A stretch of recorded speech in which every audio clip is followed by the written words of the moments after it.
"You're not the kind of man I see a future with," she said during a serious conversation. I accepted it calmly. Then I ended everything that same day.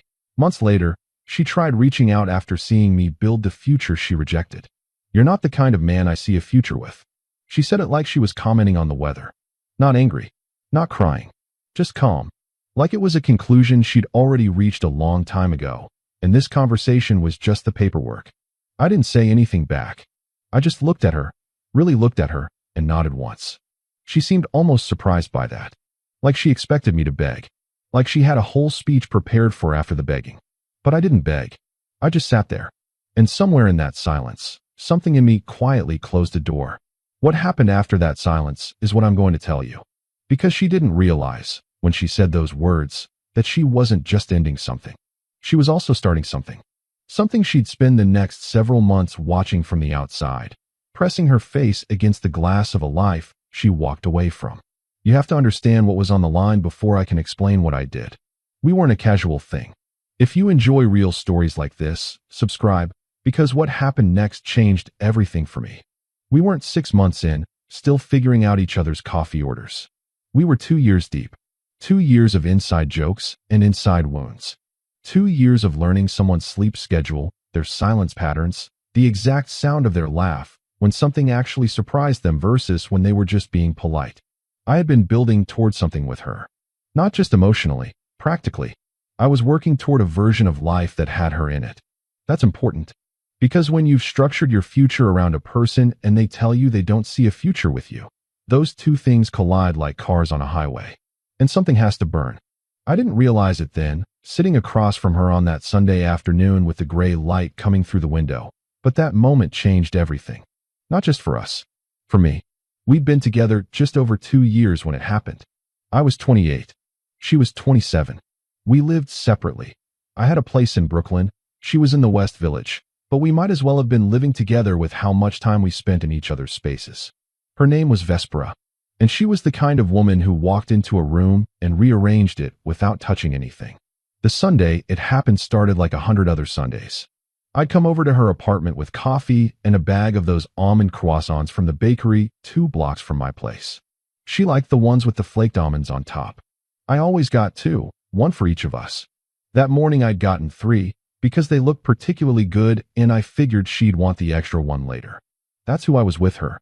That's the version of me that existed in her orbit. A man who bought an extra croissant, just in case. She was already dressed when I got there, which was unusual for a Sunday. Not dressed up dressed. Just not in pajamas.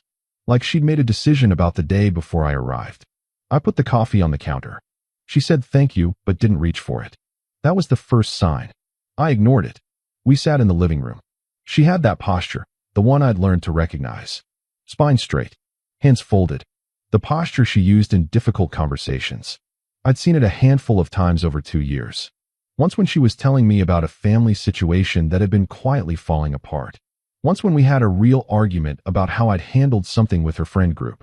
And now, again, on a Sunday morning with untouched coffee going cold on the counter. "I've been doing a lot of thinking," she started. I said, "Okay." Not defensive. Not anxious. Just okay. She looked at me for a second like she was reassessing her opening. "About us," she continued. "About where this is going." I nodded. I waited. That was the other thing about me that I think confused her. I never rushed a conversation. I could sit in silence longer than most people could tolerate. She'd mentioned it early on, said it was unsettling how still I could be. I'd always taken it as a compliment. She hadn't always meant it as one. "I think," she said slowly, "that I've been avoiding saying something for a while now. And I think it's not fair to either of us to keep avoiding it." I said, "Then say it." She looked at the window, then back at me. "You're not the kind of man I see a future with." 9 words. Said without cruelty. Said without even the dignity of anger. Said like a verdict read from a sheet of paper. I didn't flinch. I didn't reach for her hand. I didn't ask what she meant. I just sat there and let the sentence land. And I thought about those 3 croissants on the kitchen counter. I thought about the one I'd bought extra. Just in case. The silence after a sentence like that has a specific texture. It's not empty. It's the loudest kind of quiet there is. She was watching me. I could feel it. Watching for the collapse. Watching for the part where I asked her what she meant, where I leaned forward and said, Can we talk about this? And what does that mean for us? And is there something I can change? I had done that before, in past relationships. I'd chased the conversation. I'd argued with the verdict. I'd begged for appeals. Not this time. I looked at her for a long moment. I said, okay. She blinked.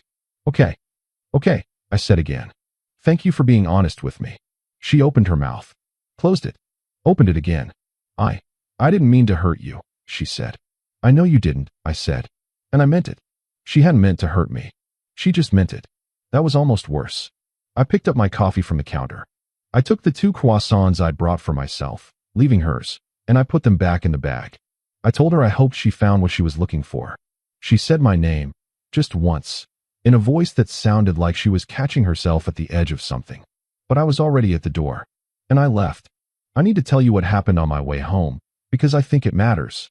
I didn't cry. I didn't make a phone call. I didn't put on sad music and stare out the subway window. I just walked. Brooklyn was about 40 minutes from her place on foot, and I walked the whole thing. With the bag. With the croissants. With 9 words cycling through my head on a quiet loop. You're not the kind of man I see a future with. And somewhere around the Manhattan Bridge, something settled in me. Not peace. Not anger. Something more like clarity. Like a lens clicking into focus. I had spent 2 years being the kind of man she wanted in the present. Thoughtful, steady, attentive. I had been so focused on being good now that I hadn't asked myself hard enough whether I was building toward anything. She'd just told me, in the clearest possible language, that from where she stood, I wasn't. Fine. Then I would build towards something so undeniable that the question would never be asked again. Not for her. For me. I didn't realize it yet, but that walk was the beginning of the rest of it. I got home. I put the croissants on the counter. I sat at my desk. And I did something I had been putting off for almost a year. I opened the business plan I'd been drafting in pieces, scattered across different documents, half finished and abandoned every time life got busy. I read through all of it. Every page. Every number. Every half-formed idea I'd been calling not the right time yet. Then I opened a new document. And I started rewriting it from scratch. Here's the context I'd been avoiding. For almost 3 years before this Sunday, I had been working in finance. Not the glamorous kind, the grind kind. Risk analysis at a mid-sized firm.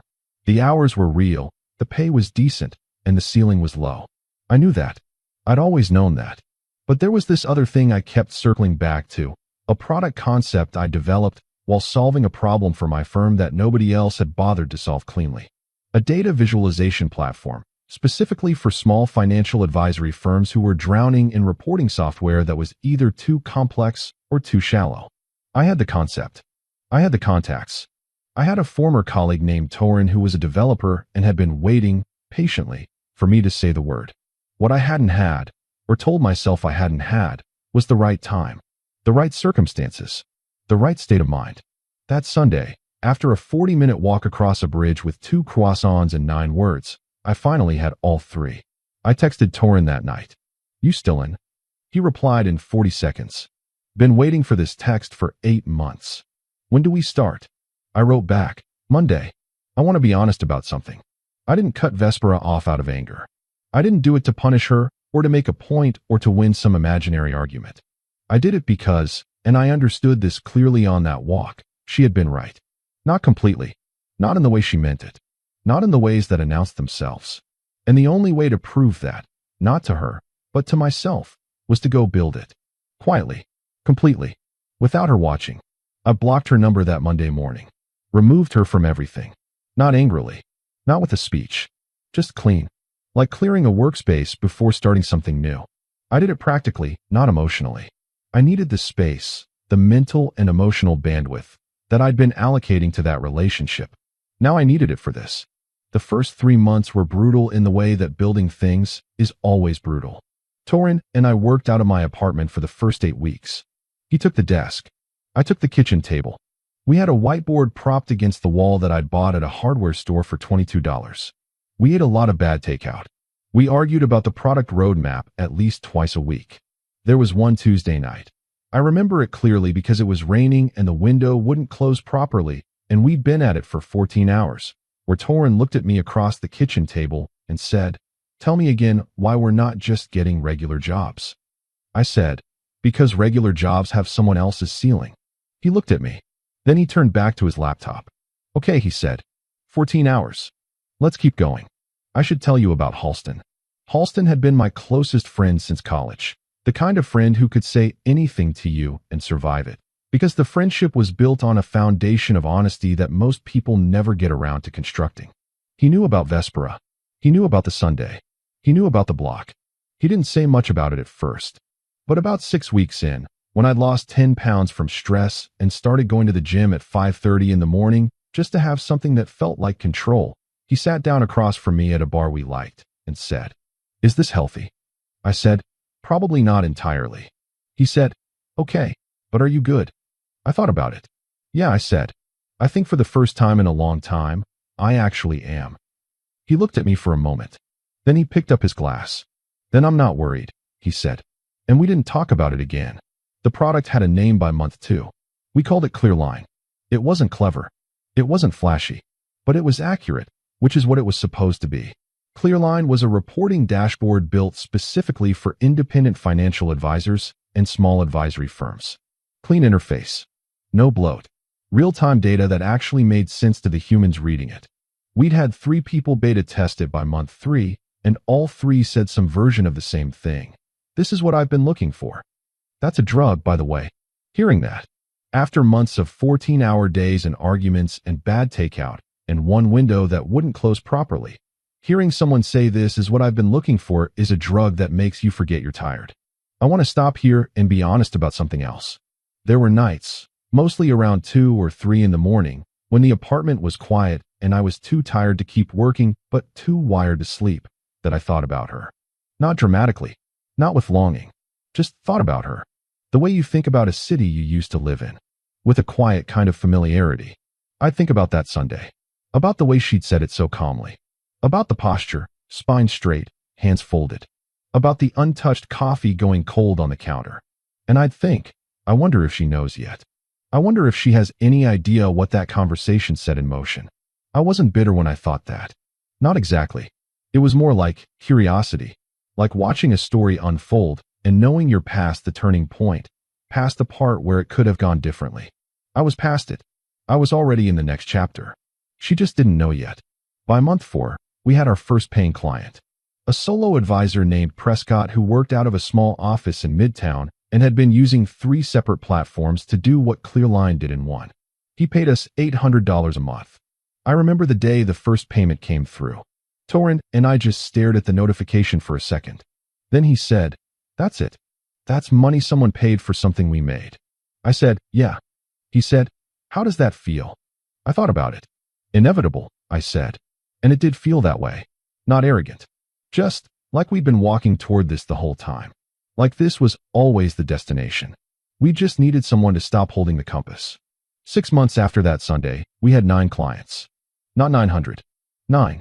But 9 paying clients at various subscription tiers, a product that worked, a wait list of 12 more, and a development roadmap that Torrin and I could actually execute without losing our minds.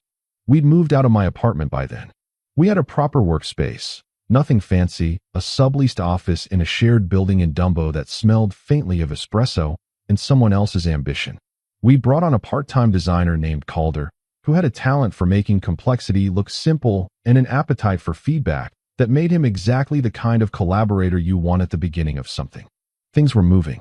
Not viral, not overnight success moving. Just moving. Steadily, undeniably, in the right direction. I had gone from being a man with an idea and a whiteboard to being a founder with a product and a team. That's not a boast. It's just a fact. And it was a fact that started to become visible. I had started posting about Clearline on LinkedIn. Not aggressively, not constantly, just once a week or so. Updates on the product. A lesson we'd learned. A milestone reached. Nothing dramatic. But the internet has a way of making things visible that you're not expecting to be seen. I don't know exactly when she started watching. I found out later, through a mutual connection, someone named Morel who had been friendly with both of us during the relationship and had stayed loosely in touch with me after, that Vespera had seen one of the LinkedIn posts. The one from month 5. When I'd written a short piece about building something from nothing and the clarity that comes from constraint. I hadn't written it about her. I'd written it about the process. But apparently she'd read it. And apparently she'd said something to Morel. Something like, "He seems different." Morel told me later that she'd said it quietly. The way you say something when you're not sure how you feel about it yet. Here's where I have to tell you something about Morel. She was not a mutual friend in the traditional sense. She'd been closer to Vespera when we were together. But after the breakup, or I should say, after the end, because calling it a breakup implies both people chose to walk away, Morel had reached out to me. Not dramatically, not with a speech or a side or a verdict. Just, "Hey, I hope you're doing okay." I'd said I was. And I'd meant it. We'd stayed in occasional contact since then, a message here and there, nothing significant. But she was the first person in Vespera's orbit who told me what was happening on that side of the wall I'd built. And what she told me, about 6.5 months after that Sunday, was this. "She's been asking about you." Not to me directly. Just, "I can tell. I thought you should know." I sat with that for a while. Not with excitement. Not with the quiet satisfaction I'd maybe half expected to feel. Just, I sat with it. And the honest truth was, it didn't change anything. Not the work. Not the direction. Not the clarity I'd been living inside for 6 months. What it did was make something concrete that I'd been carrying around in a vague, formless way. The knowledge that she might eventually come back around. That the version of me she'd dismissed was not the version I'd been carrying inside me the whole time. I'd known that. I just hadn't been sure she'd ever see it. Now, apparently, she was starting to. And I found that I didn't feel triumphant about it. I felt something closer to tired. The kind of tired you feel when you realize a chapter is truly over. Not because of bitterness, but because you've simply moved too far forward for the past to catch up. The message came on a Tuesday, 7 months and 11 days after that Sunday. I know the exact timing because I kept the date in the back of my mind. Not obsessively, but the way you keep a reference point. It came through Instagram, which was the only platform we'd both been on that I hadn't specifically blocked her from. An oversight, maybe. Or maybe not. The message said, "Hey, I know this is out of nowhere. I've been thinking about you. I saw what you've been building. I don't even know what I want to say exactly. I miss you. And I think I made a mistake." I read it once. I put my phone face down on the desk. I finished the thing I was working on. Then I read it again. I want to tell you what I felt, because I think the feeling matters. I didn't feel vindicated. I didn't feel the rush I might have predicted 6 months earlier if someone had described this moment to me. What I felt was something more complicated. A sadness, actually. Not for myself. For her. Because I knew, reading those words, that she wasn't reaching out because she'd grown or changed or had some revelation about who I was. She was reaching out because she could see the shape of what I was building. And it looked different now. It looked like a future. Her words, "I see what you've been building," confirmed it without meaning to. She could see the future now. Because it was visible. Because it had a product and clients and a team in a LinkedIn post. And that hurt me in a way I hadn't expected. Not because she'd rejected me when I was still invisible, but because I understood, finally and fully, what she'd actually meant on that Sunday. "You're not the kind of man I see a future with" had never been about who I was. It had been about what she could see. And she'd needed it to be visible before she could believe in it. I didn't fault her for that, exactly. But I understood it. And I understood that the man she was reaching out to now, the founder, the builder, the LinkedIn posting person with a product and a wait list, was not someone she could have believed in before he proved it. And I couldn't do that. I couldn't be with someone who needed proof before they could believe. Not anymore. I didn't respond that day. Not because I was being strategic. Not because I was making a point. I just didn't have anything to say yet. I went to the gym. I came back. I had dinner. I called Halston. I told him about the message. He was quiet for a second. Then he said, "What do you want to do?" I said, "I already know what I'm going to do." He said, "Then why'd you call me?" I said, "Because I wanted to say it out loud to someone before I did it." He said, "Okay, say it." And I did. I replied to her message the next morning. I kept it short. Not cold. Not performatively distant. Just honest. I wrote, "I'm glad you reached out. I've thought about that conversation, that Sunday, a lot over the past several months. Not with anger. More with clarity. I think you were right that I wasn't building visibly enough for you to believe in what I was working toward.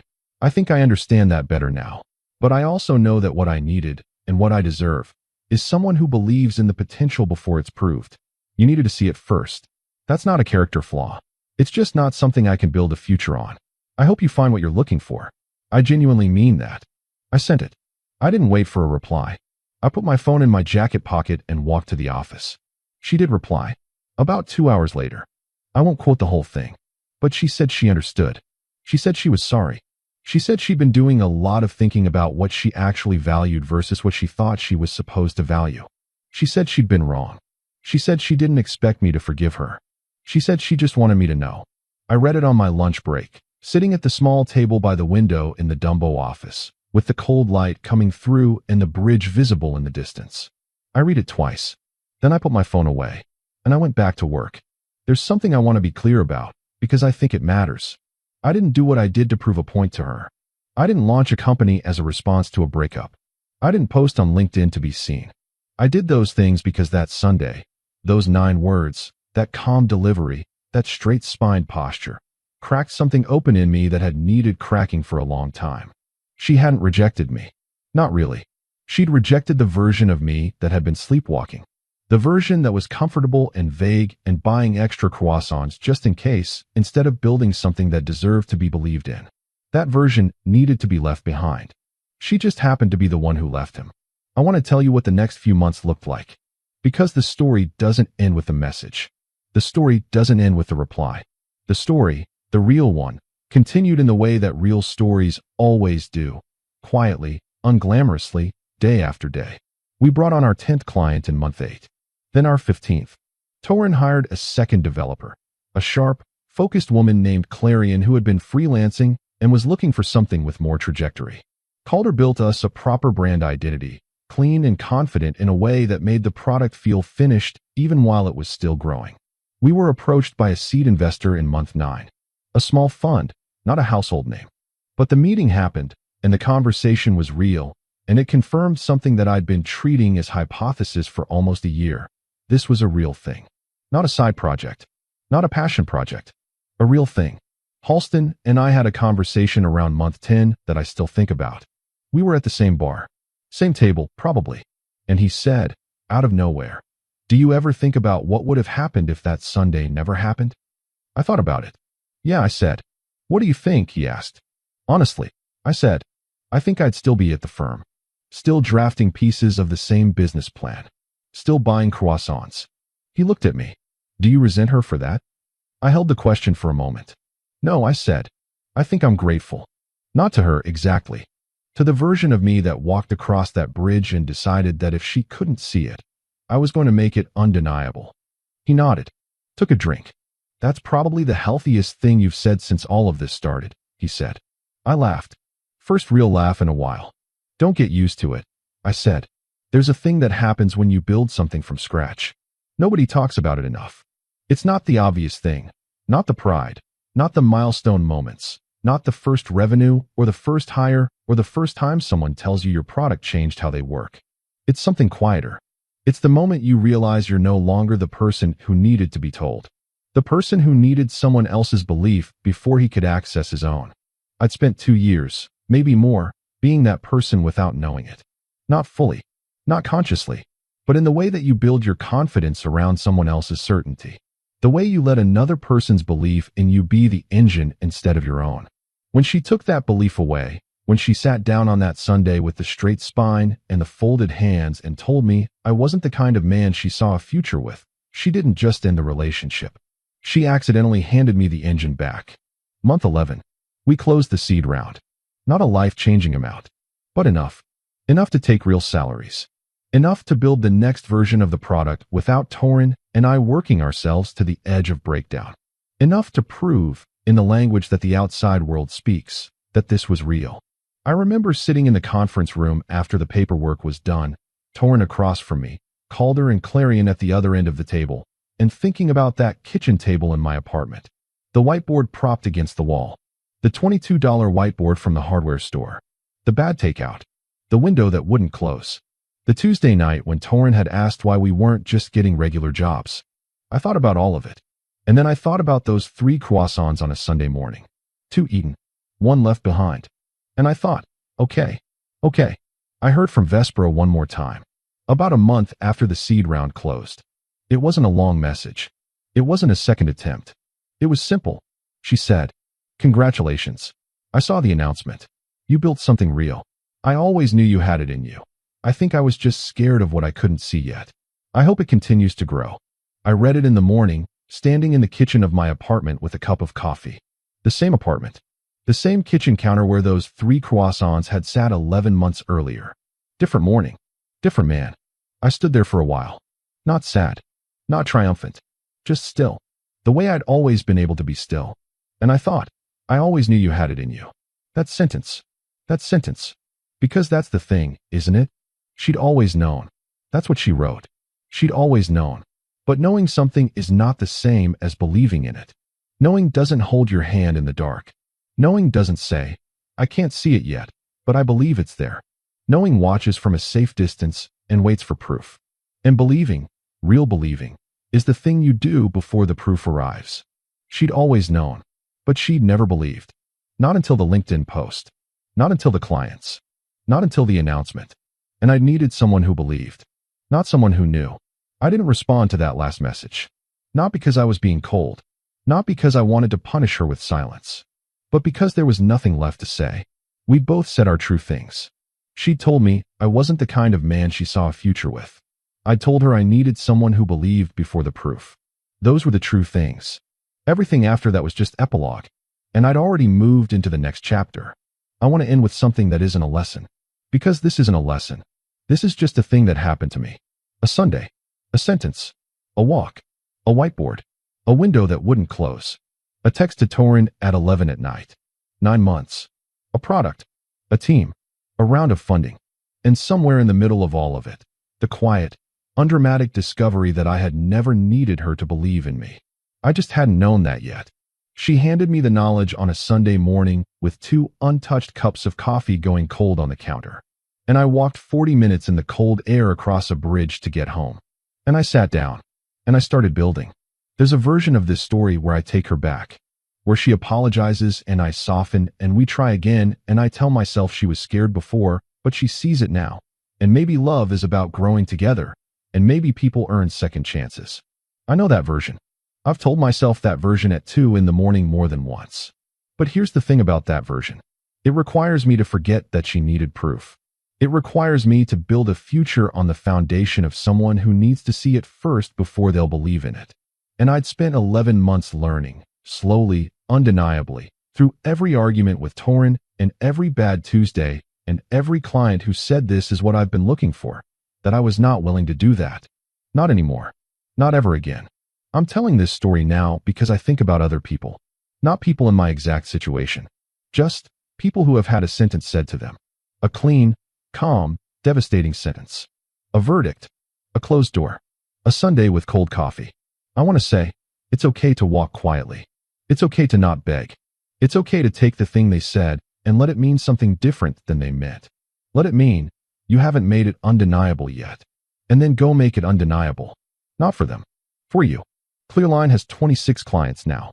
Torin is talking about our Series A. Calder redesigned the dashboard last month, and it's the best it's ever looked. Clarion is building something in the product that I genuinely don't fully understand yet, but Torin says it'll change the reporting model entirely. My apartment still has the same kitchen counter. I still drink my coffee in the morning standing up by the window, but I don't buy extra croissants anymore. I don't need the just in case. I know what I'm building. I know where it's going. And I know, clearly, finally, without question, exactly the kind of man I am.